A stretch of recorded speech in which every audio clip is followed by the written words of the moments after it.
You're listening to a New York Jets episode of the Jacob Valk Show. He's breaking down the team's latest goings-on as only he can. Follow him on Twitter @RealJacobValk. Here he is, Jacob Valk. Hello,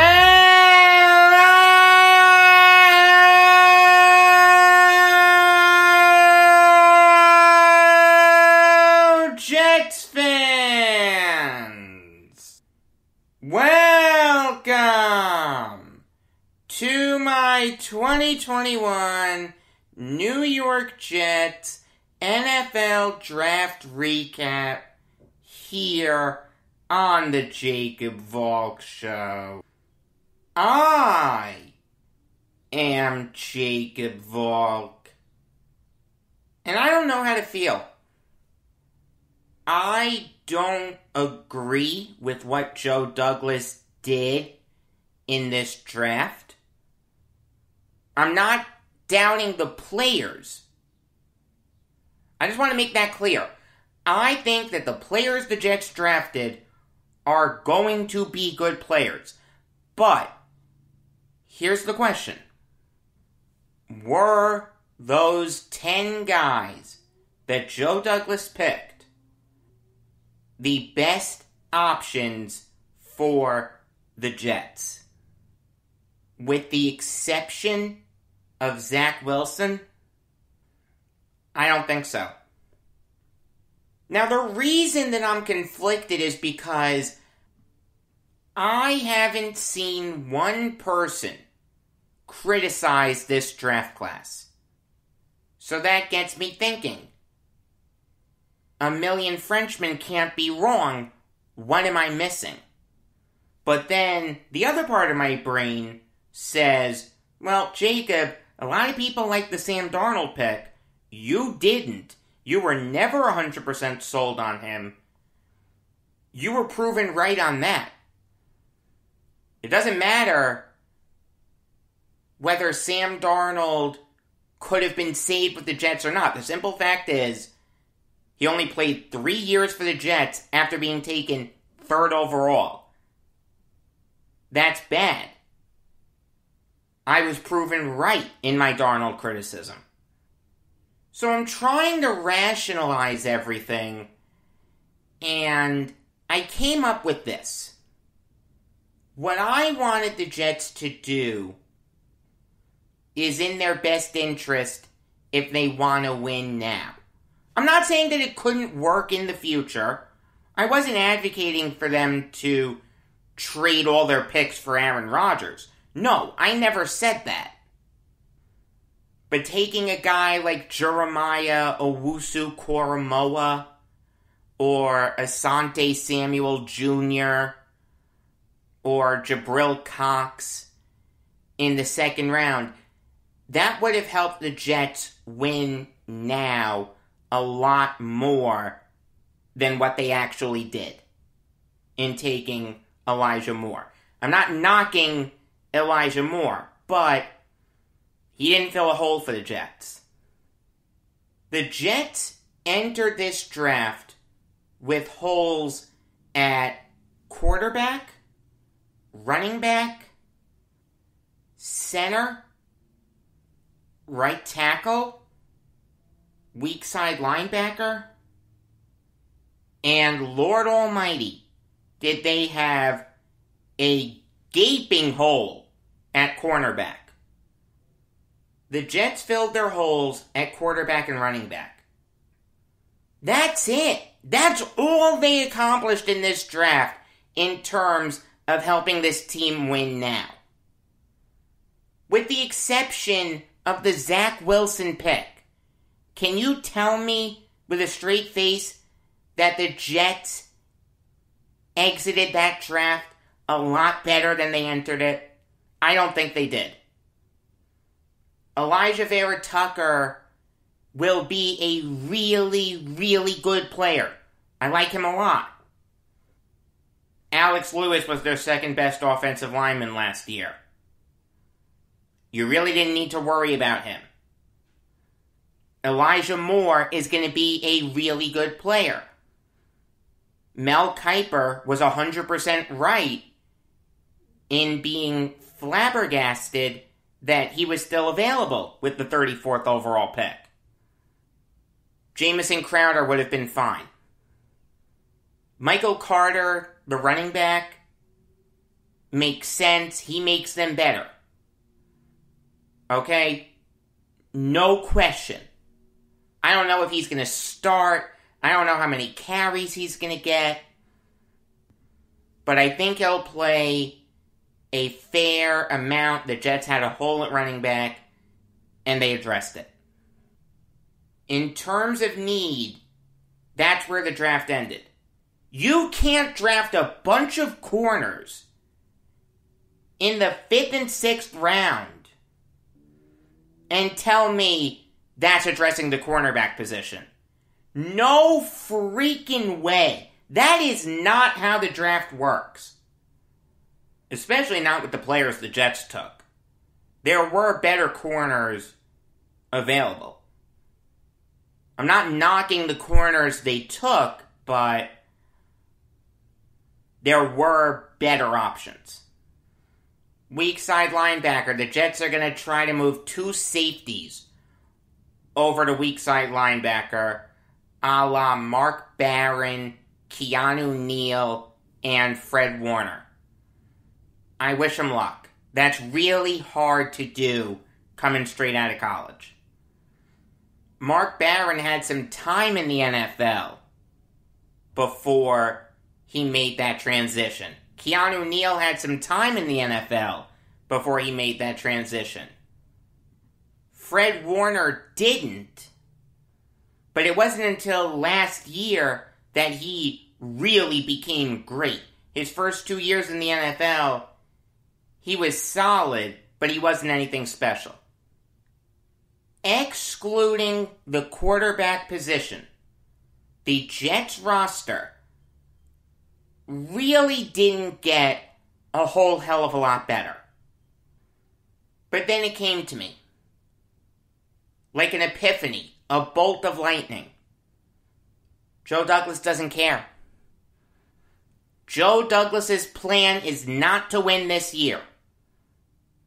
Realize he didn't do as much in free agency as he could have to help this team win. Yes, he signed Carl Lawson. Yes, he signed Corey Davis. But they didn't need Sheldon Rankins. They didn't need Tyler Kroft. They didn't need Jared Davis.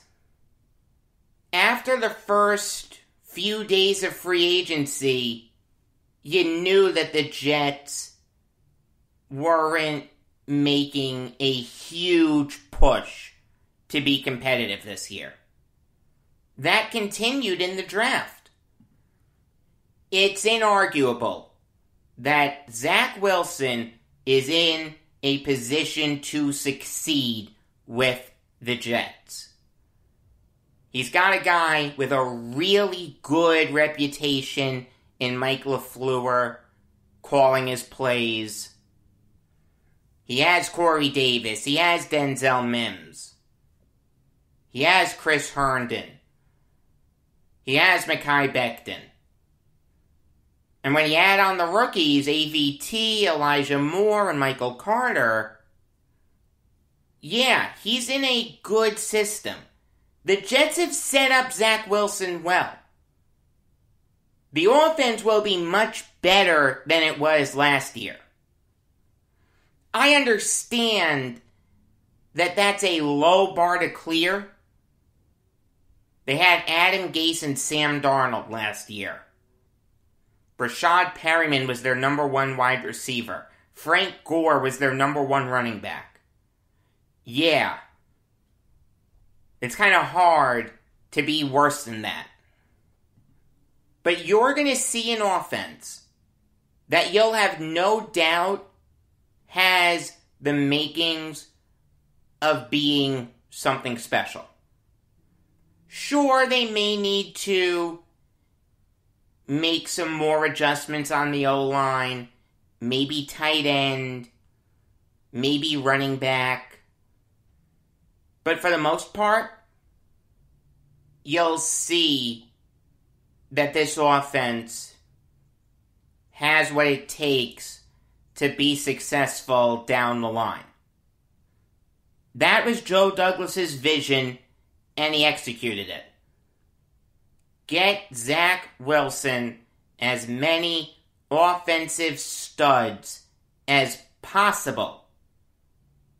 And then, once the well went dry, give Robert Saleh some defensive players and see if he can mold them into good NFLers.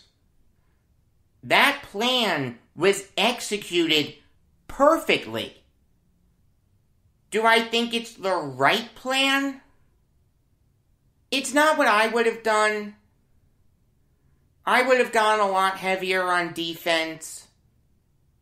I would have tried to make more of a go at it this year than just letting the offense develop and feeding the defense to the wolves. I mean, look, if you were slamming your fist on the table, going offense, offense, offense, I don't want to hear you complain when the Jets secondary is getting torched on a weekly basis.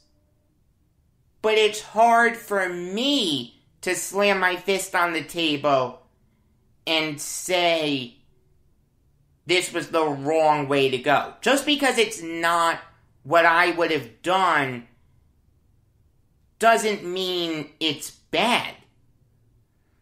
These teams that have young quarterbacks, you see them prop them up all the time.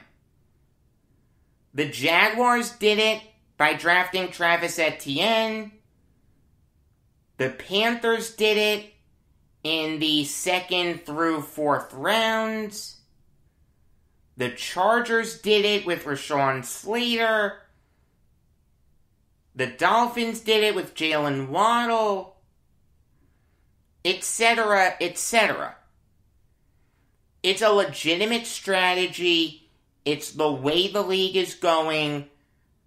A lot of people advocated for it. I was in the minority in wanting the Jets to go heavier on defense after they took Zach Wilson.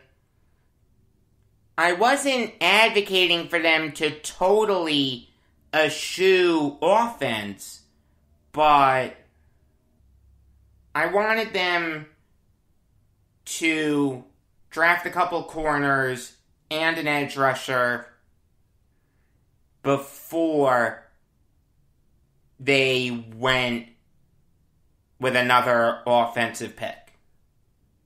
So it's tough for me to wholly evaluate this draft class. I think they got good players, I really do. They just went in a completely different direction than I would have. And it's a direction that I can't say is 100% wrong. Again, a lot of people have given the Jets very positive grades for this draft. I don't think I've seen a grade lower than an A-. The strategy that Joe Douglas followed is reasonable. It's logical. It's defensible. It sticks with what Joe Douglas has done ever since he got here. Build towards the future. My question would then be, when is the future going to come? I'd like to think next year. There is an old saying in the NFL, the best thing that a rookie quarterback will ever do is become a second-year quarterback. Do I know for sure that Joe Douglas is gonna put his foot on the gas pedal, to paraphrase Robert Saleh, next year? No, I don't. And that's what scares me as a Jets fan. That's why I'm not 100% sold on Joe Douglas. I'm not saying he should be fired. That's not what I'm saying.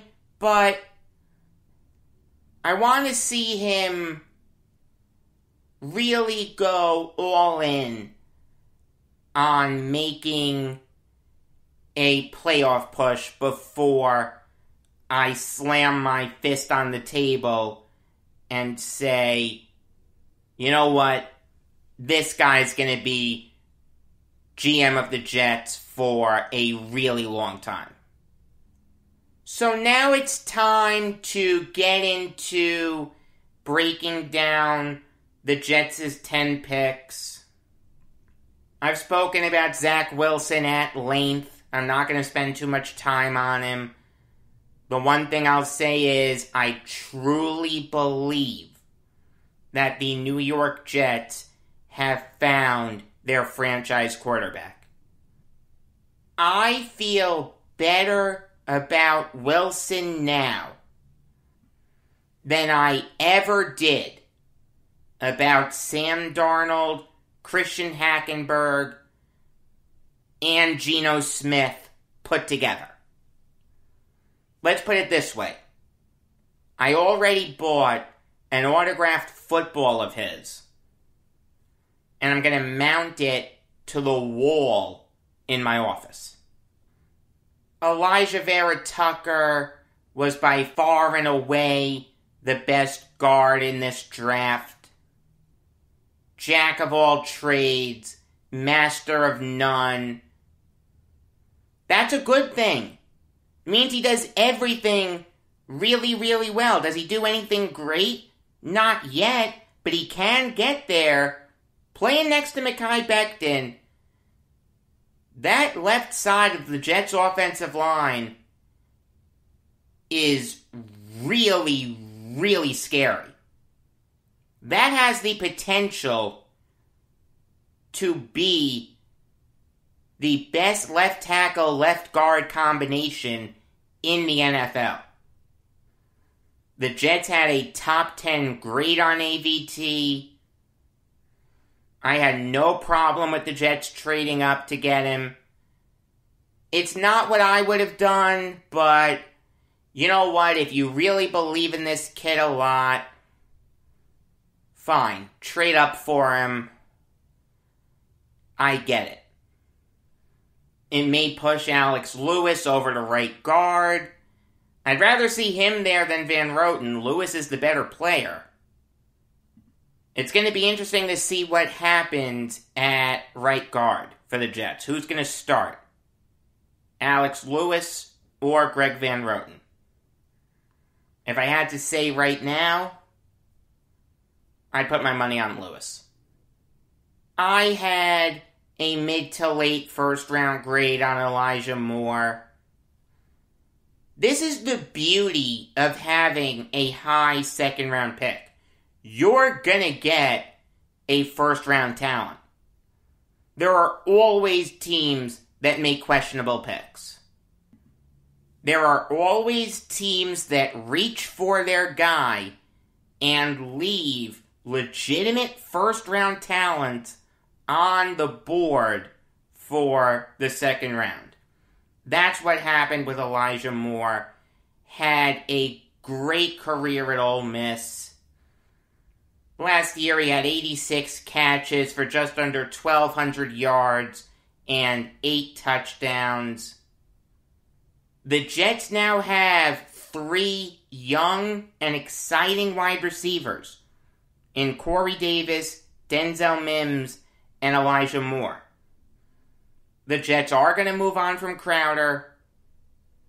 I don't know if he's going to be traded or cut, but he's not going to be a Jet for much longer. I like Elijah Moore a lot. Just tone it down with the touchdown celebrations.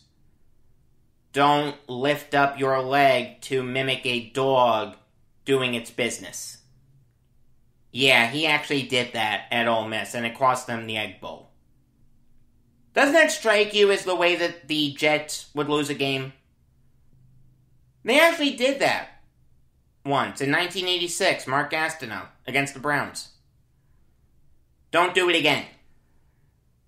Michael Carter, the running back, made a ton of sense for the Jets. I got more excited about that pick than I did any pick the Jets made except Wilson. Yes, he's undersized.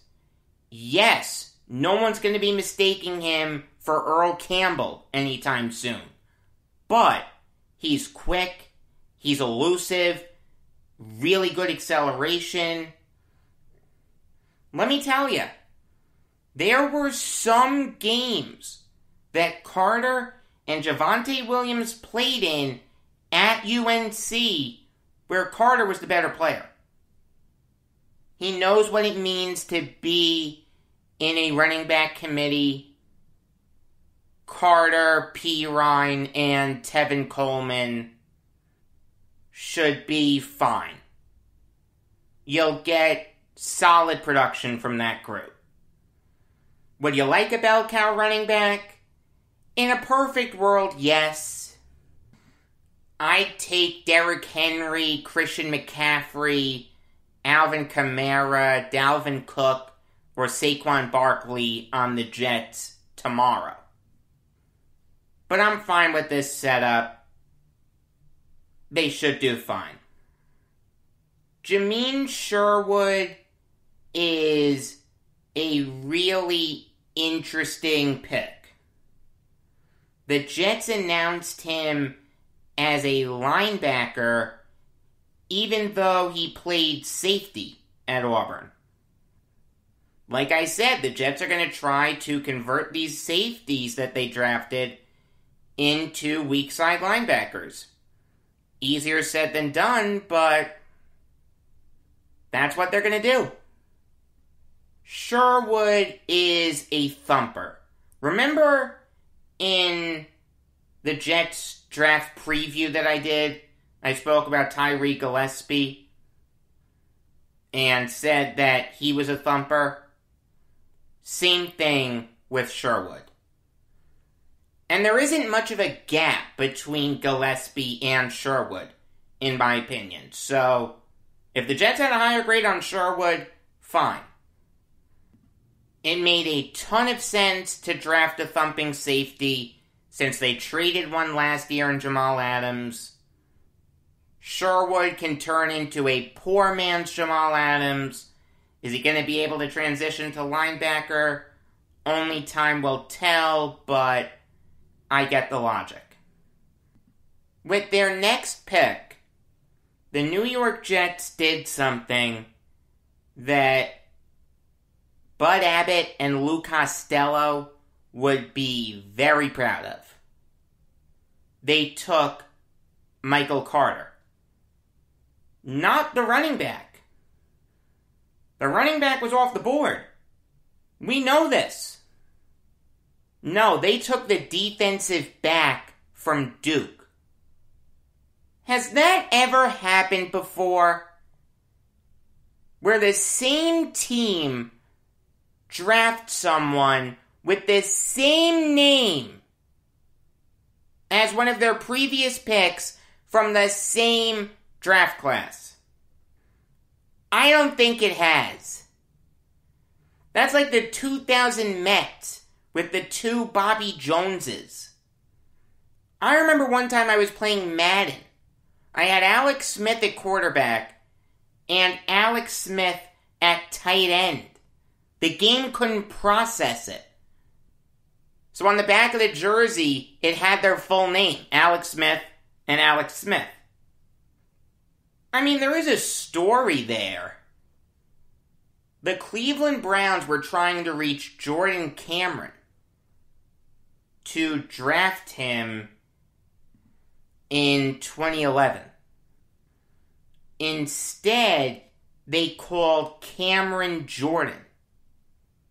So when Cameron Jordan picked up the phone, he said to the Browns, "Thank you, but I was already picked. I was the 24th overall pick by the Saints."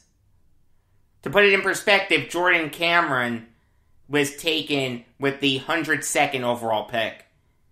That was in the 4th round. So the Browns had more than a day to get it right. And they didn't. God bless the Browns. I'm telling you, there's an Abbott and Costello bit in there somewhere. I just don't know what it is. I mean, I'll say this. The defensive back, Michael Carter, can stylize his name as Michael Carter II. Michael Carter, the running back, can't do that, so that's how we're going to differentiate them. But I'll tell you one other thing that's weird. Michael Carter, the running back, went to UNC. Michael Carter, the defensive back, went to Duke.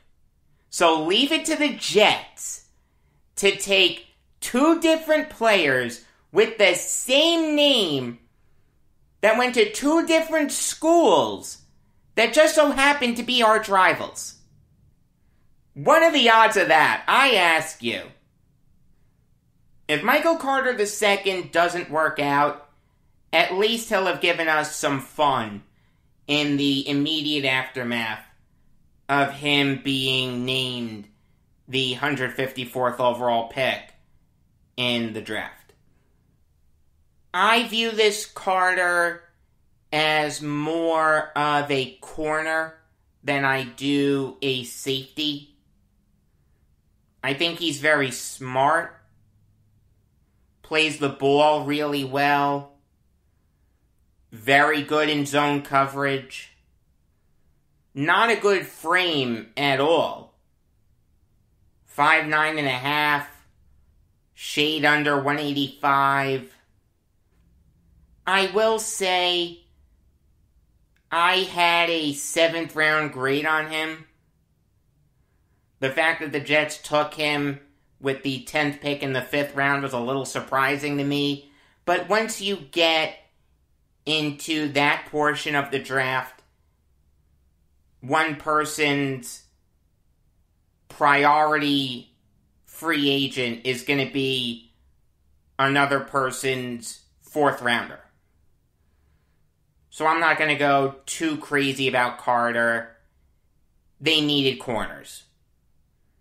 I think we can all agree on this. Just going back to the defense point.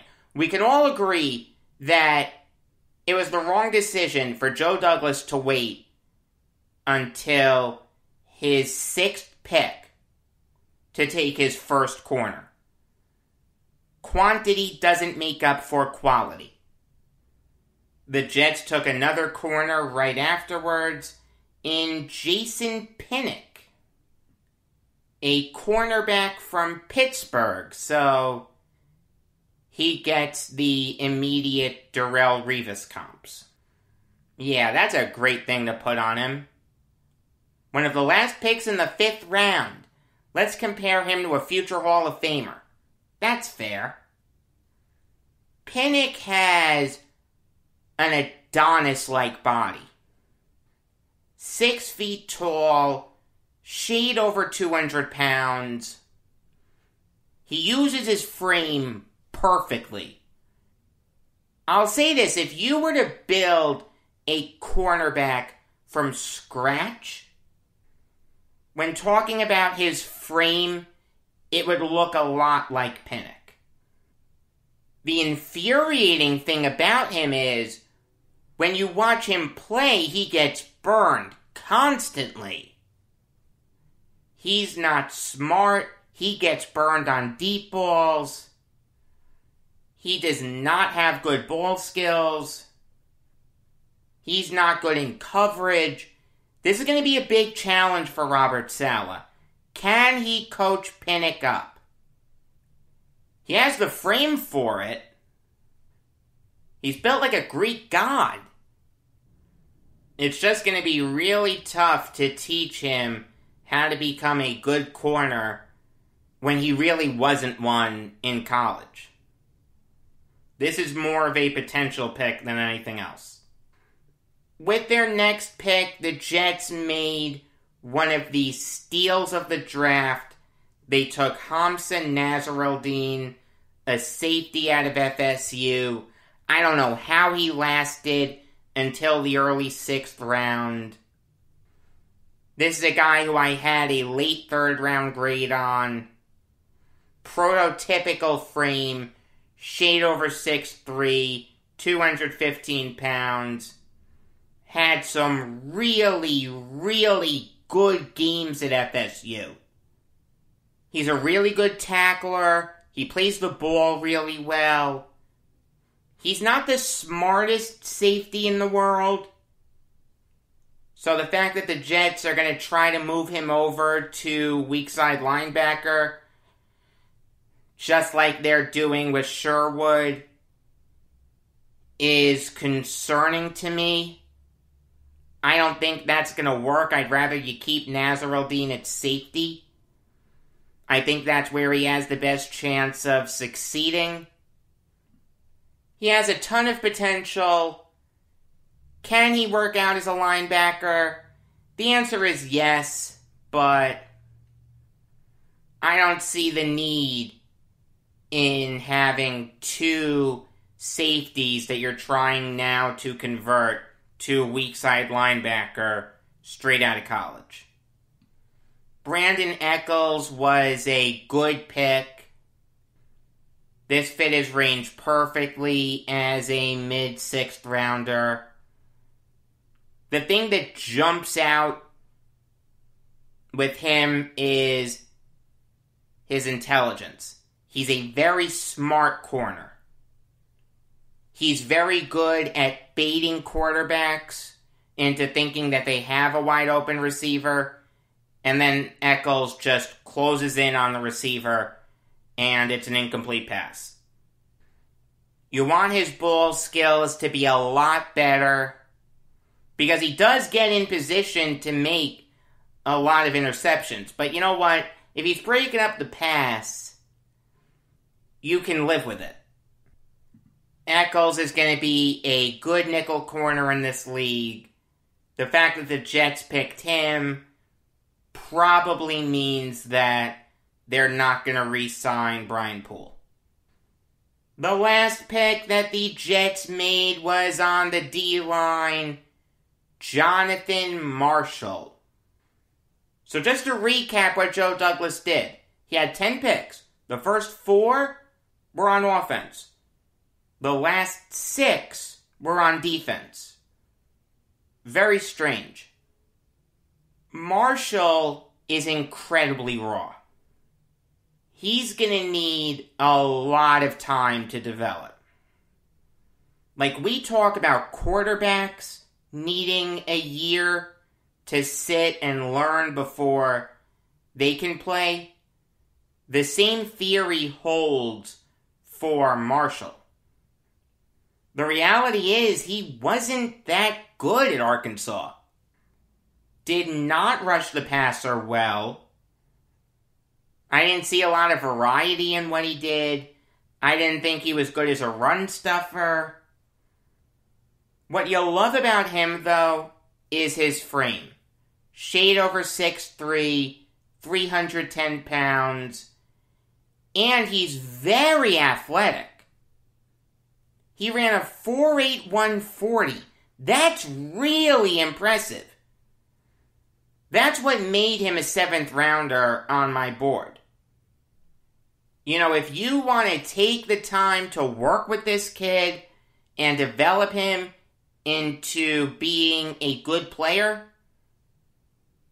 you can use a 7th rounder on a guy like that. I have no problem with that. The 23rd pick in the 6th round may be a touch high, but I can't go too crazy over it. Robert Saleh is going to have his work cut out for him. with these defensive players that Douglas drafted. I'll say that. Outside of Nazarel, there really weren't any blue-chip defensive prospects taken by the Jets. At the end of last year's Jets draft recap, I gave them a final grade. It was really tough for me to come up with a grade for them this year, but I did. Maestro, give me a drum roll.